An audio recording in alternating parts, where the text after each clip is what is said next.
Olá, bem-vindos a mais uma aula de lógica de programação.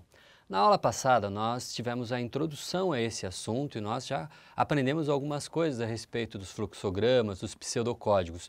Hoje nós vamos aprofundar um pouco mais sobre esse tema.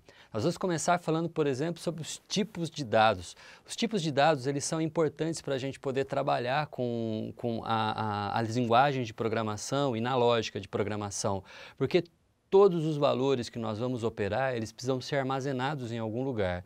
E quando nós estamos falando em armazenar informações, nós temos que determinar o tamanho ou o espaço que essas informações vão ocupar. Os tipos de dados, eles se restringem a isso, a reservar espaços específicos. Por isso nós vamos conhecer os principais tipos de dados. Um deles é o número ou os numéricos, que são inteiros. Os numéricos inteiros são todos os tipos de numerais não fracionados.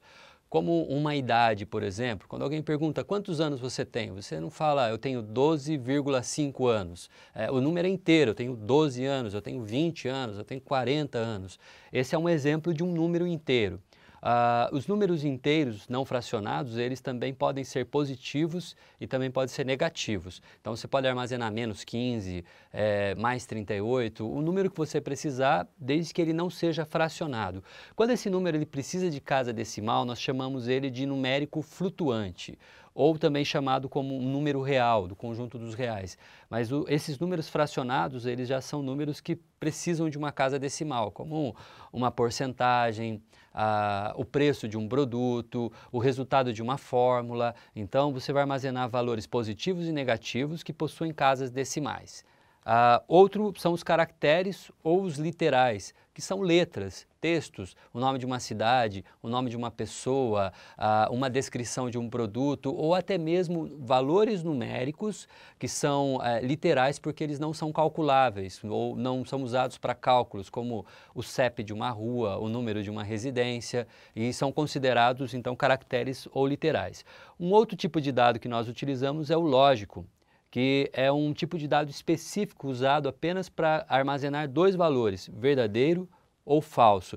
Nós usamos ele quando nós precisamos de um registro que valida algo, dizendo se pode acessar ou não alguma coisa, se a senha é válida ou não é válida, se a pessoa ela é credenciada ou não é credenciada. Então valores verdadeiros e falsos são armazenados nesse tipo de variável chamada de variável lógica. Então são basicamente quatro tipos: os inteiros, numéricos inteiros, os numéricos flutuantes, que são os fracionados, os caracteres literais e os valores lógicos. Esses são os tipos de dados que nós usamos em lógica de programação e que você vai utilizar em qualquer outra linguagem de programação. Alguns nomes podem mudar e alguns tipos de dados podem ser mais bem distribuídos, podem ter outras subdivisões, mas eles sempre vão ficar dentro desses quatro tipos.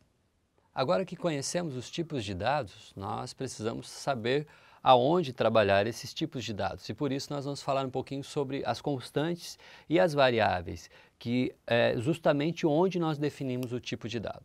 Constantes e variáveis são depósitos de informações na memória de um programa. Então, quando um programa precisa de algum valor, recuperar algum valor em algum lugar, ele está armazenado ou numa constante ou numa variável. E o nome já ajuda a gente a entender como cada um funciona.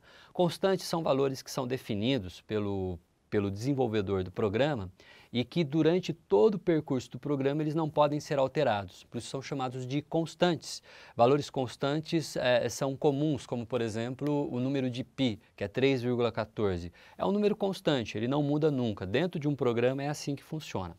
Variáveis já são depósitos definidos pelo programador, o desenvolvedor do sistema, onde nós dizemos qual é o tipo de dado. A gente pode dizer que uma variável ela armazena número inteiro, mas o valor do número inteiro ele pode mudar de acordo com a programação, de acordo com a necessidade do programa. Por isso eles são variáveis. Tipo definido, mas o valor pode ser modificado. Já a constante, tanto o tipo como o valor não pode ser modificado. E Para a gente poder criar variáveis e constantes, nós temos que conhecer o que são os identificadores. Os identificadores são nomes que nós damos para uma constante ou para uma variável. É importante sempre que você, ao definir o nome de uma constante ou uma variável, dê um nome que esteja relacionado com a informação que vai ser armazenada. Você pode, por exemplo, chamar uma variável de x ou de y, mas se no meio do programa ela não fizer sentido, esse nome pode não ajudar. Então eu trouxe alguns exemplos de alguns nomes de identificadores. Por exemplo, nome, quantidade, idade, cidade, ou seja, nomes que têm a ver com o conteúdo que nós vamos armazenar. Então, se você vai armazenar o nome de um aluno, por exemplo, então você pode chamar a variável de aluno. Você vai armazenar o nome de uma cidade, então dê o nome para a variável de cidade. Ou você está precisando definir uma taxa de juros dentro do seu programa, é uma constante. Chame isso de juros, taxa de juros, alguma coisa que ajude você a lembrar, porque senão no meio do programa você pode não lembrar para que serve essa variável, qual a finalidade dela e acabar não trabalhando corretamente com ela. Os identificadores, eles também precisam ter, no momento da declaração, o tipo de dado definido, que nós já conhecemos. Então veja como fica uma declaração. Esse é um exemplo.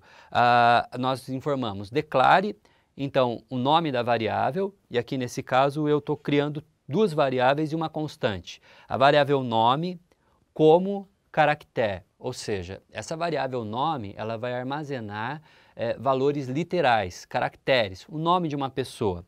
Salário é uma outra variável, como flutuante. Então, a variável que tem o nome de salário, ela vai armazenar um valor. Então, vai armazenar, sei lá, um valor com centavos, por isso que eu estou usando flutuante.